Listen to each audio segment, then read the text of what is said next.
ಸಚಿವ ಸಂಪುಟ ಪುನರ್ರಚನೆಯ ಕಸರತ್ತು ಪ್ರಾರಂಭವಾಯಿತೆ. ಕರ್ನಾಟಕ ಕಾಂಗ್ರೆಸ್ನಲ್ಲಿ ಅಧಿಕಾರ ಹಂಚಿಕೆ ಹಾಗೂ ಕೆಪಿಸಿಸಿ ಅಧ್ಯಕ್ಷರ ಬದಲಾವಣೆಯ ಚರ್ಚೆ ಸ್ವಲ್ಪ ತಣ್ಣಗಾಗಿದೆ. ಆದರೆ ಸಚಿವ ಸಂಪುಟ ಪುನರ್ರಚನೆಗೆ ಸಂಬಂಧಿಸಿದಂತೆ ಸದ್ದಿಲ್ಲದೆ ಕೆಲವು ಬೆಳವಣಿಗೆಗಳು ನಡೆಯುತ್ತಿರುವುದು ಕುತೂಹಲ ಕೆರಳಿಸಿದೆ.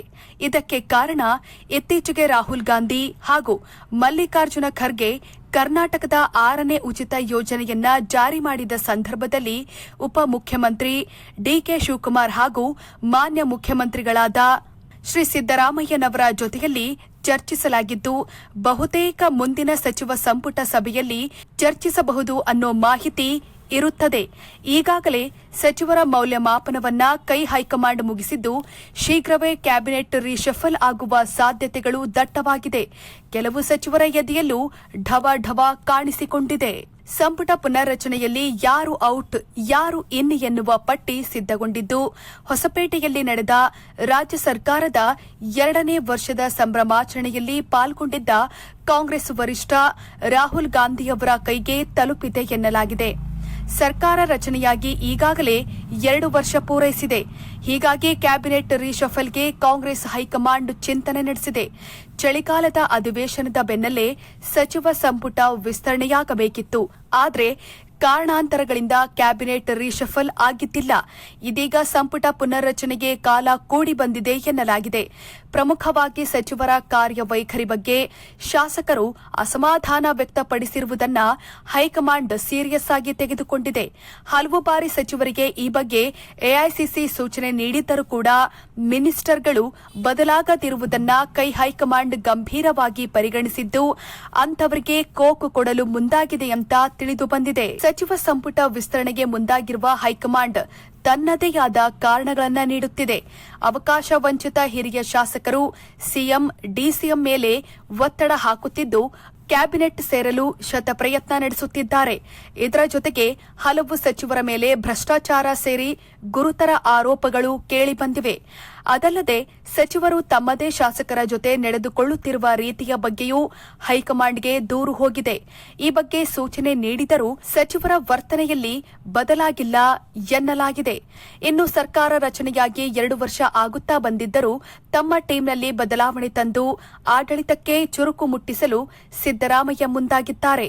ಅದರ ಜೊತೆ ಹಲವರು ಸಚಿವ ಸ್ಥಾನದ ಆಕಾಂಕ್ಷಿಗಳಿದ್ದು, ಬೇರೆಯವರಿಗೆ ಅವಕಾಶ ಮಾಡಿಕೊಡುವ ಸಲುವಾಗಿ ಸಚಿವ ಸಂಪುಟ ಪುನರ್ರಚನೆಗೆ ಹೈಕಮಾಂಡ್ ಮುಂದಾಗಿದೆ ಎನ್ನಲಾಗಿದೆ. ಕೆಲಸ ಮಾಡದೇ ಇರುವ ಸಚಿವರುಗಳು ಔಟ್ ಆಗಬಹುದೇ?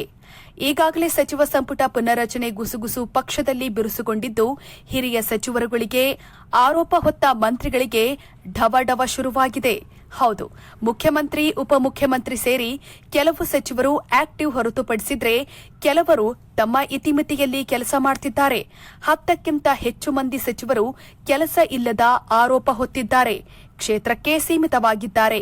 ಹೀಗಿರುವಾಗ ಅನುಭವಿಗಳು ಹಾಗೂ ಹೊಸಬರನ್ನ ಸಂಪುಟಕ್ಕೆ ಸೇರಿಸಿಕೊಂಡರೆ ಸರ್ಕಾರದಲ್ಲಿ ಹೊಸ ಹುಮ್ಮಸ್ಸು ಮೂಡಲಿದೆ ಎಂಬ ಅಭಿಪ್ರಾಯ ಪಕ್ಷದಲ್ಲೇ ಇದೆ.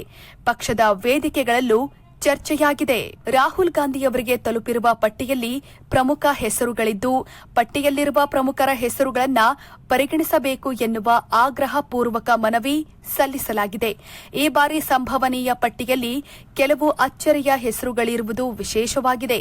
ಸ್ಪೀಕರ್ ಸ್ಥಾನದಲ್ಲಿರುವ ಯುಟಿ ಖಾದರ್, ಉಪಸಭಾಧ್ಯಕ್ಷ ರುದ್ರಪ್ಪ ಲಮಾಣಿ, ಸಿಎಂ ಕಾನೂನು ಸಲಹೆಗಾರ AS Ponnanna, Magadi Balakrishna, Tanveer Sait, doctor Yathindra Siddaramaiah, Priyakrishna, KM Shankaralingegowda, Lakshmana Savadi, Roopa Shashidhar ಸಹಿತ 12 ಸಚಿವಾಕಾಂಕ್ಷಿಗಳ ಪಟ್ಟಿಯಲ್ಲಿ ಮುಂಚೂಣಿಗೆ ಬಂದಿದ್ದು, ಇದರಲ್ಲಿ ಸಿಎಂ, ಡಿಸಿಎಂ ಇಬ್ಬರು ಬೆಂಬಲಿತರಿರುವುದು ಗಮನಾರ್ಹವಾಗಿದೆ. ಅಷ್ಟೇ ಅಲ್ಲ, ಸದರಿ ಪಟ್ಟಿಯನ್ನ ಕಾಂಗ್ರೆಸ್ ಹಿರಿಯ ಮುಖಂಡರನ್ನು ವಿಶ್ವಾಸಕ್ಕೆ ತೆಗೆದುಕೊಂಡೇ ಸಿದ್ದಪಡಿಸಲಾಗಿದೆ ಎನ್ನಲಾಗುತ್ತಿದೆ.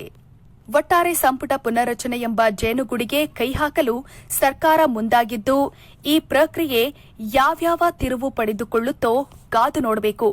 ಒಟ್ಟಾರೆ ಹೈಕಮಾಂಡ್ಗೆ ಹೊಸ ತಲೆಬೇನೆ ಶುರುವಾಗಿರುವುದು ಸುಳ್ಳಲ್ಲ.